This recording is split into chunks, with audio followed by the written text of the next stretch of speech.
In Canada's system of constitutional monarchy, who officially represents the monarch at the federal level within the country? A. The Prime Minister.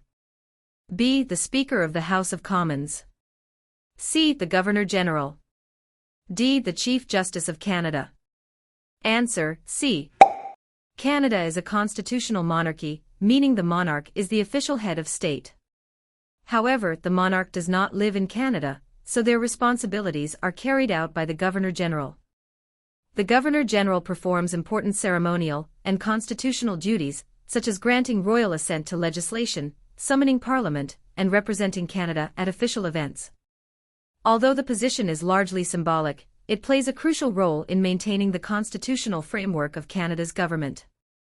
Which principle ensures that no person in Canada, including government officials, is above the law? A. The rule of law. B. Responsible government. C. Parliamentary privilege. D. Judicial discretion. Answer: A. The rule of law is a fundamental principle of Canadian democracy. It means that everyone must obey the law, regardless of their position or authority. Government actions must follow legal procedures and be consistent with the Constitution. This principle protects citizens from arbitrary use of power and ensures fairness and accountability within the legal system. Which level of government in Canada is mainly responsible for matters such as property rights, education, and natural resources? A. Municipal governments. B. Provincial and territorial governments. C. Federal government. D. International governing bodies. Answer: B. Provincial and territorial governments manage many areas that directly affect daily life, including education, healthcare administration, property law, and the management of natural resources such as forests, minerals, and energy.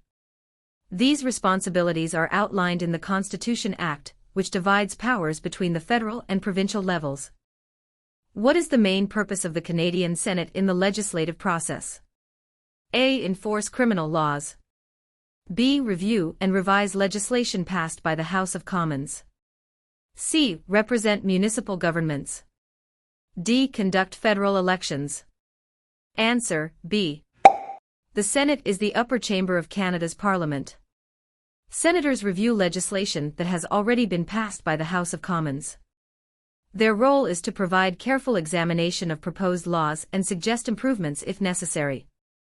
This review process ensures that legislation is thoroughly considered before becoming law.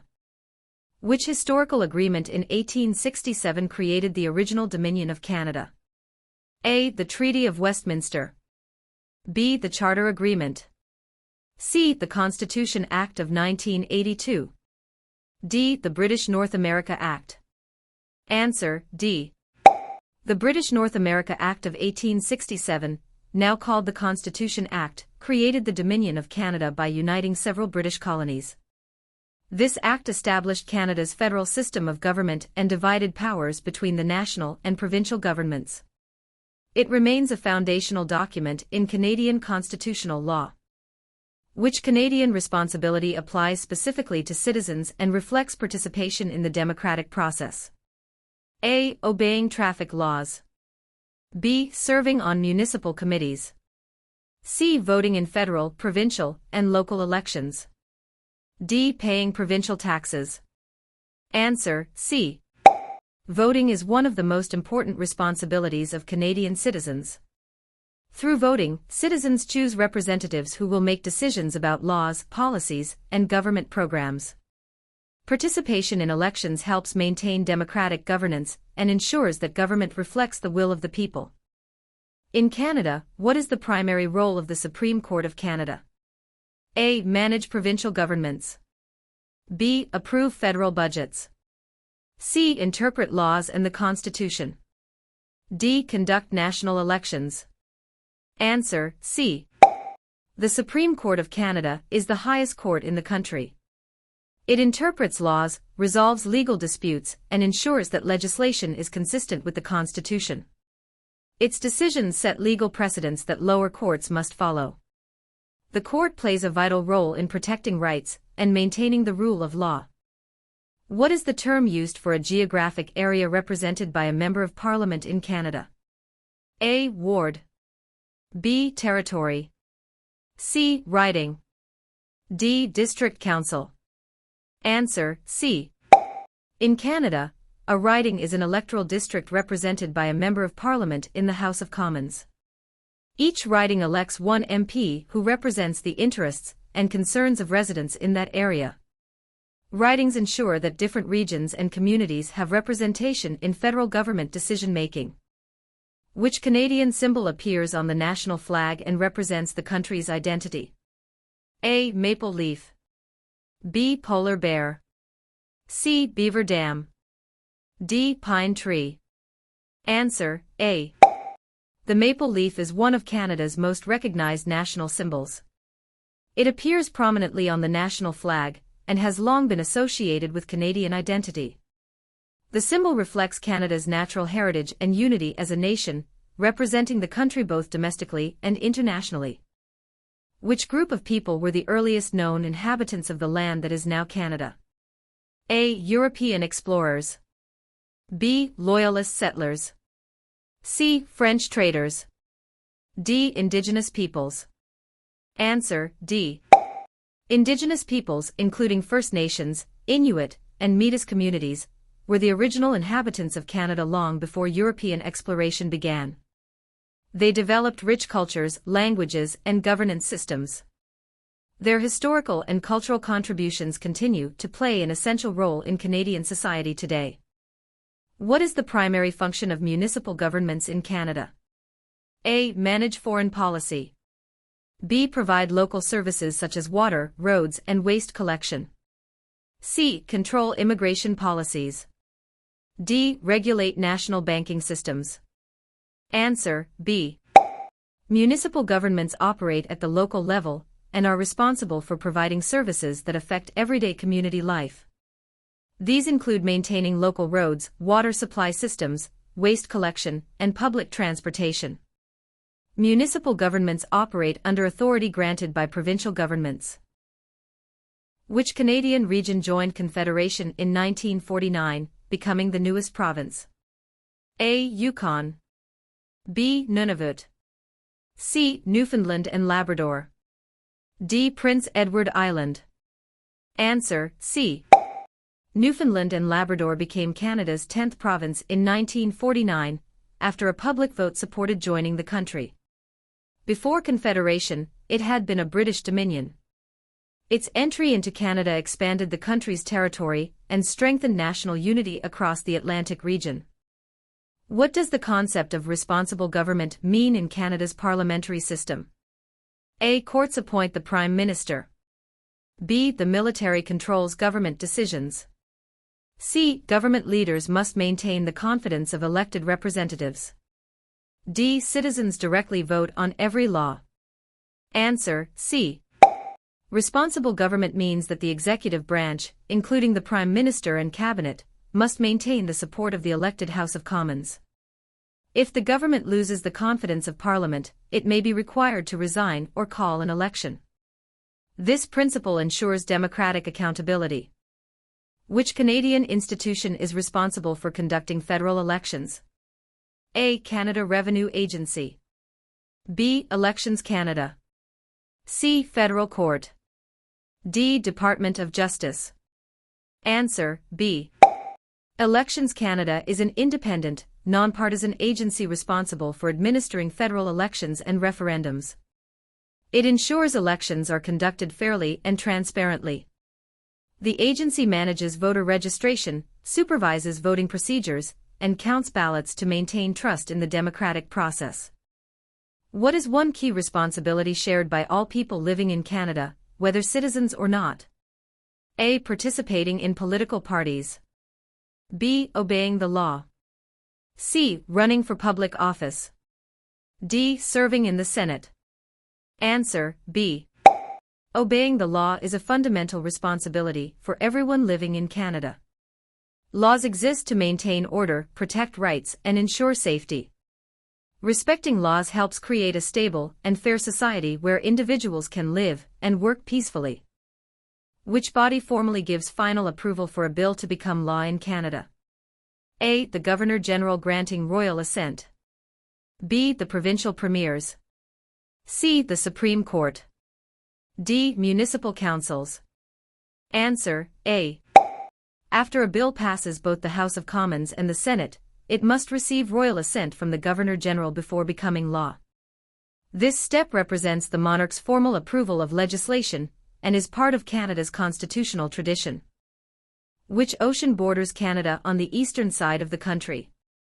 A. Arctic Ocean. B. Atlantic Ocean. C. Pacific Ocean. D. Southern Ocean. Answer: B. Canada is bordered by three major oceans: the Atlantic Ocean to the east, the Pacific Ocean to the west, and the Arctic Ocean to the north. These oceans have historically influenced Canada's trade, exploration, and economic development. What is the capital city of Canada? A. Toronto. B. Montreal. C. Ottawa. D. Vancouver. Answer: C. Ottawa is the capital city of Canada and the location of the federal government. It houses important institutions such as Parliament Hill, the Supreme Court of Canada, and the residence of the Governor-General. The city was chosen in the 19th century as a compromise between English and French-speaking regions. Which war helped establish Canada's reputation internationally for defending freedom and democracy in the 20th century?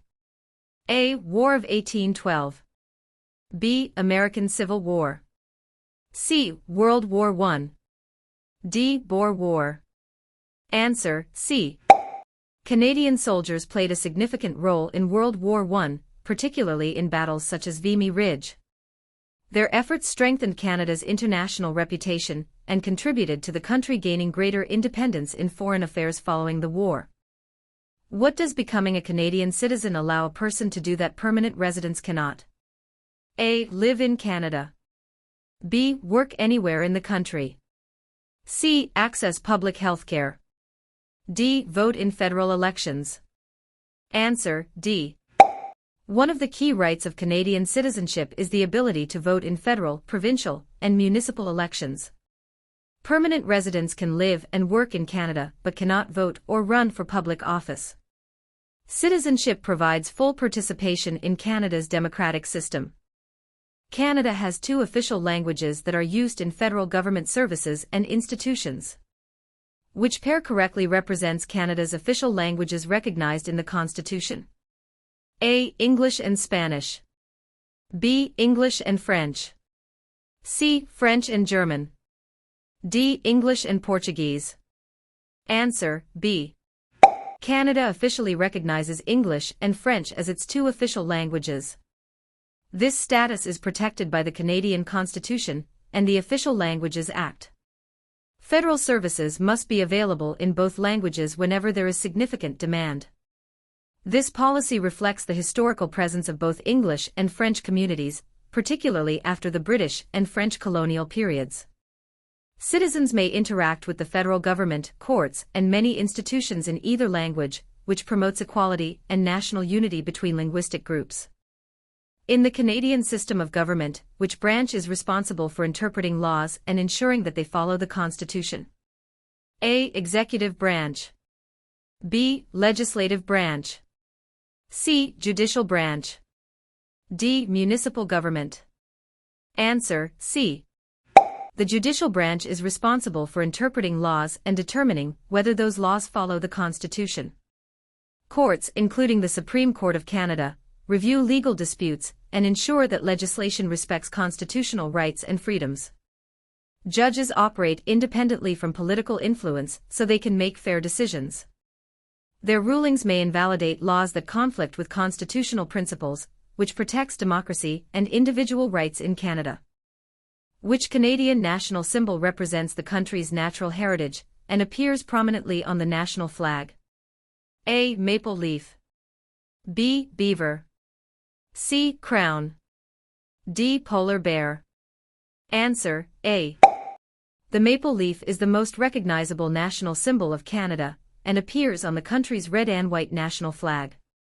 It represents the natural environment, particularly the widespread maple trees found across Canada. The maple leaf has been associated with Canada since the 19th century and became an official symbol when the current national flag was adopted in 1965. It symbolizes unity, pride, and Canadian identity both domestically and internationally. Which responsibility is required of Canadian citizens in order to help maintain democratic government? A. Serving on a jury when called. B. Paying municipal parking fees. C. Joining a political party. D. Owning property in Canada. Answer: A. Serving on a jury when called is a civic duty of Canadian citizens. Jurors participate in the justice system by helping courts decide the facts of a case during trials. This ensures fairness because decisions are not made solely by judges but also by ordinary citizens representing the community. Jury service supports the rule of law and helps maintain confidence in Canada's legal system. Other responsibilities include obeying the law, voting in elections, and respecting the rights of others. What is the primary role of the Governor-General in Canada's federal government? A. To create laws independently. B. To represent the monarch in Canada. C. To command the national police. D. To appoint provincial premiers. Answer: B. The Governor-General represents the King of Canada at the federal level. Although Canada is a constitutional monarchy, the monarch lives outside the country, so the Governor-General performs most ceremonial and constitutional duties on the monarch's behalf. These duties include granting royal assent to legislation passed by Parliament, opening parliamentary sessions, and representing Canada at official events. The Governor-General acts on the advice of elected officials, ensuring the democratic system functions properly. What is the main purpose of the Canadian Charter of Rights and Freedoms? A. To control provincial taxation. B. To define international trade rules. C. To protect fundamental rights and freedoms. D. To regulate immigration quotas. Answer: C. The Canadian Charter of Rights and Freedoms, adopted in 1982, protects the fundamental rights and freedoms of individuals in Canada. These include freedom of expression, freedom of religion, democratic rights, mobility rights, legal rights, and equality rights. The Charter ensures that governments at all levels respect these freedoms when creating laws or policies. Courts may strike down laws that violate Charter protections, making it one of the most important constitutional documents in Canada. Which level of government in Canada is primarily responsible for managing public education and local healthcare systems? A. Federal government. B. Provincial or territorial government. C. Municipal government. D. International government. Answer: B. Provincial and territorial governments have the main responsibility for public services such as education, healthcare, and social services. Each province designs its own school systems, healthcare administration, and many regulatory policies affecting residents. While the federal government provides funding and national standards in some areas, provinces have the authority to organize and operate these services according to regional needs. Why is Remembrance Day observed annually on November 11th in Canada?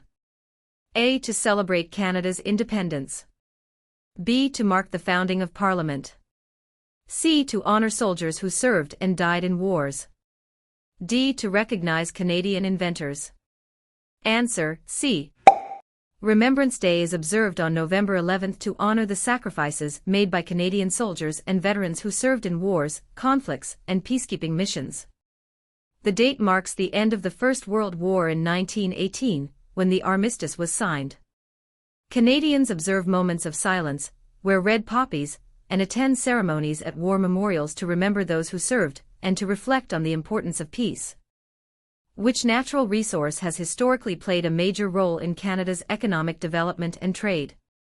A. Coffee plantations. B. Oil and natural gas. C. Tropical fruit production. D. Silk manufacturing. Answer: B. Oil and natural gas have been important contributors to Canada's economic growth, particularly in provinces such as Alberta and Saskatchewan. Canada is one of the world's major producers of energy resources, and these industries support employment, infrastructure development, and international trade. Energy exports help strengthen Canada's economy, although environmental sustainability and responsible resource management are ongoing national discussions. What principle ensures that no person or government in Canada is above the law? A. Economic equality. B. Cultural diversity. C. Rule of law. D. Parliamentary privilege. Answer, C. The rule of law is a fundamental principle of Canadian democracy. It means that all individuals, organizations, and government officials must follow the law. Laws are applied fairly and consistently through the court system. This principle protects citizens from arbitrary power and ensures accountability within government institutions. By maintaining the rule of law, Canada safeguards justice, equality, and stability in society.